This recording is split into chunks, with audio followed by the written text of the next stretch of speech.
Did God divorce Israel?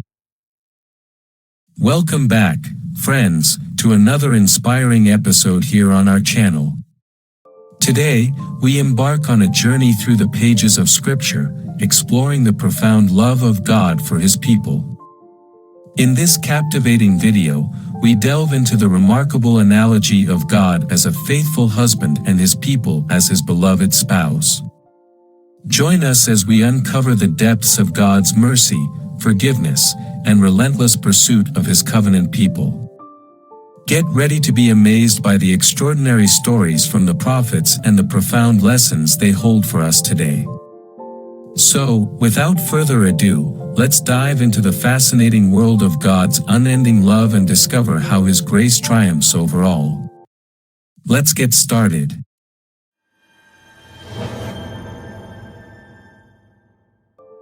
One of the ways in which God assures His people of His love for them is to describe Himself as their husband. For example, the prophet says to Judah, "Your Maker is your husband, the Lord Almighty is His name, the Holy One of Israel is your Redeemer. He is called the God of all the earth." Isaiah 54 verse 5, cf. Jeremiah 3 verse 14, 31:32. Israel often proved to be an unfaithful spouse, committing spiritual adultery by worshiping false gods and forsaking the Lord. In fact, it was due to idolatry that God spoke this word, "I gave faithless Israel her certificate of divorce and sent her away because of all her adulteries." Because Israel's immorality mattered so little to her, she defiled the land and committed adultery with stone and wood.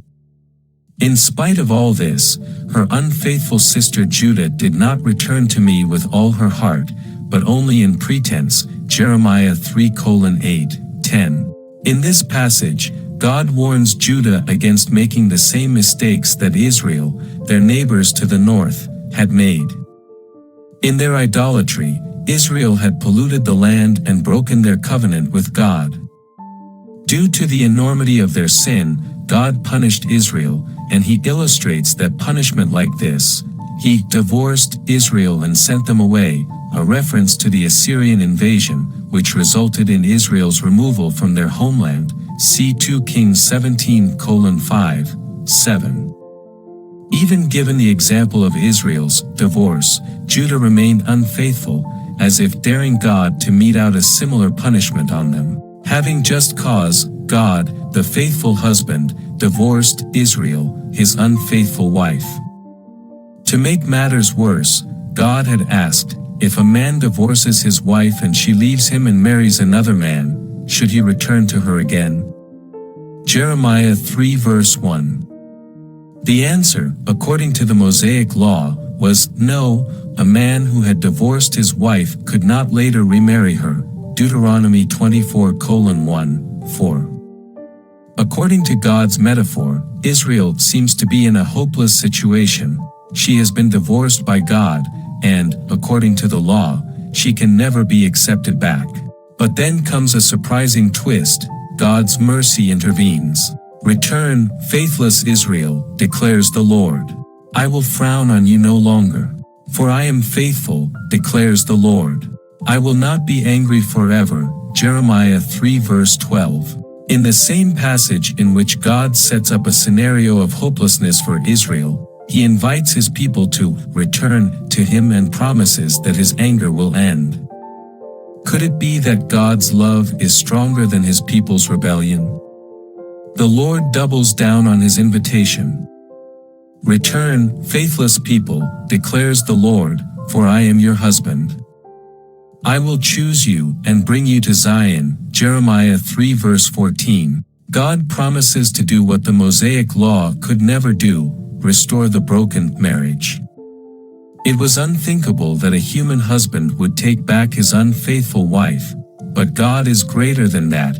He can and will forgive His wayward people when they repent of their sin and seek Him again. Jeremiah 3 verse 13. God used the shocking illustration of a divorce of Israel to stress their guilt before Him. But God never cut Israel off unilaterally for all time. He only asked that they return to him and experience his goodness. In fact, after God says that he divorced Israel, he commands them 3 times to return, Jeremiah 3 verses 11 and 14, 23. The Apostle Paul explains, did God reject his people? By no means. God did not reject his people, whom he foreknew. At the present time there is a remnant chosen by grace. And if by grace, then it cannot be based on works. If it were, grace would no longer be grace. Again I ask, did they stumble so as to fall beyond recovery? Not at all. And if they do not persist in unbelief, they will be grafted in, for God is able to graft them in again. Romans 11:1, 6, 11, 23. Another illustration of God's amazing goodness is found in the story of the prophet Hosea. God actually commanded Hosea to marry a prostitute, Hosea 1 verse 2. She did not remain faithful to Hosea. Then, while his wife was living in immorality, the Lord commanded Hosea to find her and buy her back. God's purpose was to show the greatness of his grace. Love her as the Lord loves the Israelites, though they turn to other gods, Hosea 3 verse 1. Hosea's grace toward his unfaithful wife is a model of God's grace toward his unfaithful people. Israel had been chosen and loved by God, yet they were unfaithful to him by way of idolatry. In Jeremiah 3, God gives them a bill of divorcement, but then he pleads with them to come back. In Hosea, God pursues and redeems his estranged wife and seeks to continue his relationship with her. Both stories provide an unforgettable picture of God's strong, unending love for his covenant people. How can a divorced wife return and be restored? The law forbade it, but mercy triumphs over judgment, James 2 verse 13, and God still has a plan for Israel. God's grace in the new covenant provided restoration for all who would believe in Christ. Once, the incredulous disciples asked Jesus, "Who can be saved?" Jesus assured them that salvation is based on God's power and grace, not man's efforts. What is impossible with man is possible with God, Luke 18 verse 27. Thank you for watching. We hope you have gained insights into the Bible through this discussion. Please consider subscribing and clicking on the notification icon for future updates. Stay tuned for more episodes where we delve into critical issues found in the Bible.